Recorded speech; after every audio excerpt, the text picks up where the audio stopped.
Dalton's atomic theory. This is the first theory given in order to describe the structure of atom, and it was given by the scientist named John Dalton.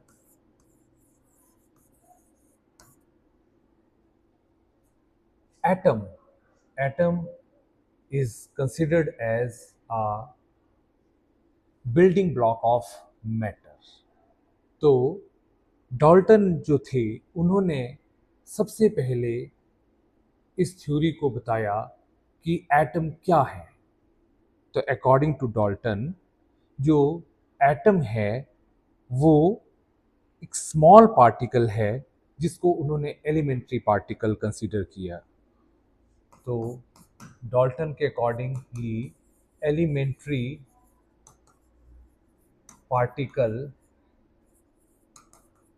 Is atom. जो Dalton atomic theory थी वो 1803 में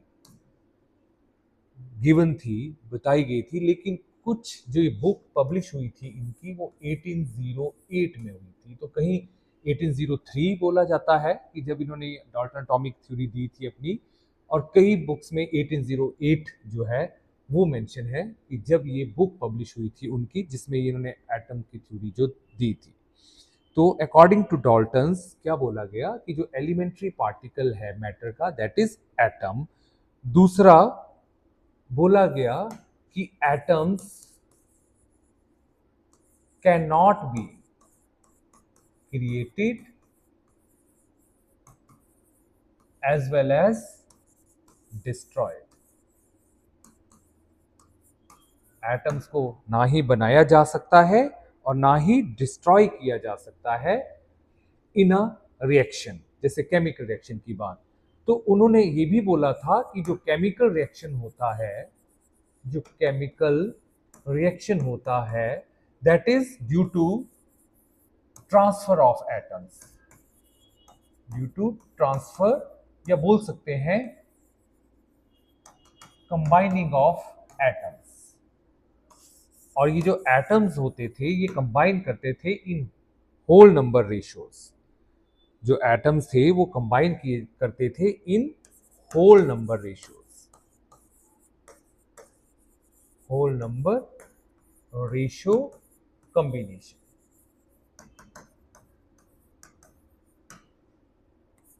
एक ये भी उन्होंने बताया था कि डिफरेंट एलिमेंट्स के जो एटम्स हैं वो डिफरेंट होंगे और जो सेम एलिमेंट्स के एटम हैं वो सिमिलर होंगे।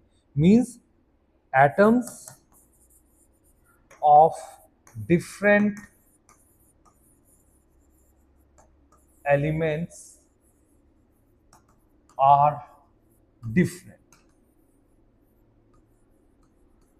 और जो एक एलिमेंट के होंगे वो आइडेंटिकल होंगे। मींस अगर हम सेम एलिमेंट ले रहे हैं तो उसके जो एटम्स हैं वो क्या होंगे, सिमिलर होंगे।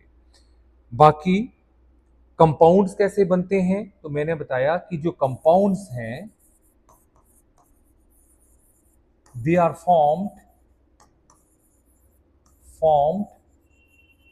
Bye whole number combination of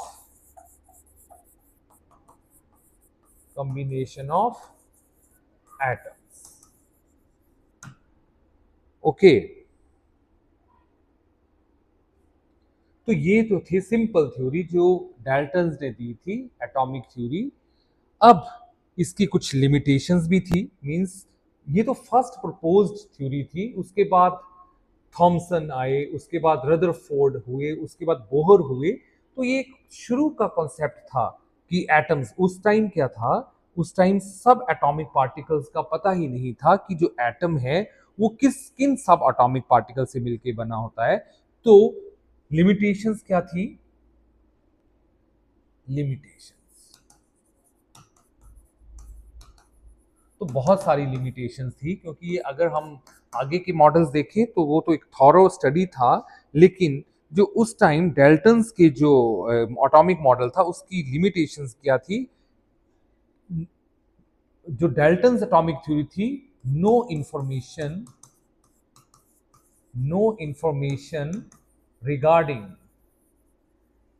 regarding सब एटॉमिक पार्टिकल्स।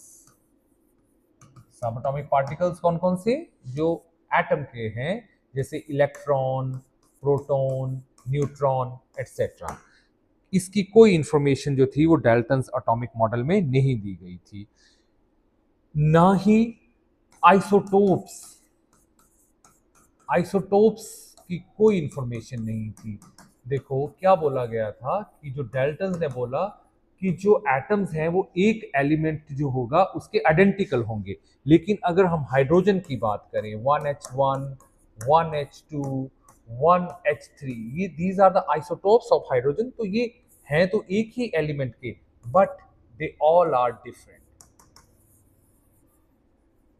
इसका जो मास नंबर है वो डिफरेंट है। तो ये एटम्स भी हैं, सेम एलिमेंट के हैं, बट दे आर डिफरेंट। तो इसके बारे में जो था डाल्टन जो है वो नहीं बता पाए थे। तो हम ये भी बोल सकते हैं कि it does not give the information regarding isotopes. Third, no information isobars. Isobars की भी कोई इंफॉर्मेशन नहीं थी। अब आइसोबार्स क्या होते हैं? आइसोबार्स आर द हम बोल सकते हैं atoms which are having different atomic number but same mass number. जैसे ऑर्गन का जो मास नंबर है दे आर 40, एंड अगर हम कैल्शियम की बात करें तो उसका भी जो मास नंबर है 40। तो ये दोनों जो एटम थे इनमें क्या था? मास नंबर सेम था। तो अकॉर्डिंग टू डाल्टन्स ये एक होने चाहिए थे, सेम होने चाहिए थे, बट ये हैं क्या? ये दो डिफरेंट एलिमेंट्स हैं या दो डिफरेंट एटम्स हैं। तो इसकी इंफॉर्मेशन भी नहीं थी। अब एक और था एलोट्रॉप्स की जो चौथा क्या लिमिटेशंस थी? एलोट्रॉप्स जो थे उनके बारे में भी इसका कोई इंफॉर्मेशन नहीं था या एक्सप्लेन नहीं कर पाया था। अब एलोट्रॉप्स क्या होते हैं? दीज आर द एलिमेंट्स या these are the atoms which are of same element but having different properties. For example, जैसे हम एक ग्रेफाइट और डायमंड लें, तो graphite and diamond is made up of carbon, लेकिन दोनों की जो प्रॉपर्टीज हैं वो क्या होती हैं? डिफरेंट होती हैं। तो उसको भी डाल्टन जो है वो एक्सप्लेन नहीं कर पाए थे। तो जैसे एलोट्रॉप की इंफॉर्मेशन नहीं दे पाए थे, आइसोबार्स की नहीं दे पाए थे, आइसोटोप्स की नहीं दे पाए थे, और कोई इंफॉर्मेशन नहीं थी सब एटॉमिक पार्टिकल्स की। बाकी तो बात की बात है जो रदरफोर्ड या फॉर एग्जांपल जे थॉमसन या बोहर्स ने बताया कि जो सब एटॉमिक्स, क्योंकि उस टाइम सब एटॉमिक्स पार्टिकल का ही नहीं पता था, तो उसमें कोई इंफॉर्मेशन नहीं थी कि जो न्यूक्लियस होता है, न्यूक्लियस के अंदर न्यूट्रॉन प्रोटॉन होते हैं, इलेक्ट्रॉन उसके बाहर होते हैं। तो ये थी हमारी first propose theory of atom, जिसको बोला गया है डाल्टन्स एटॉमिक थ्योरी।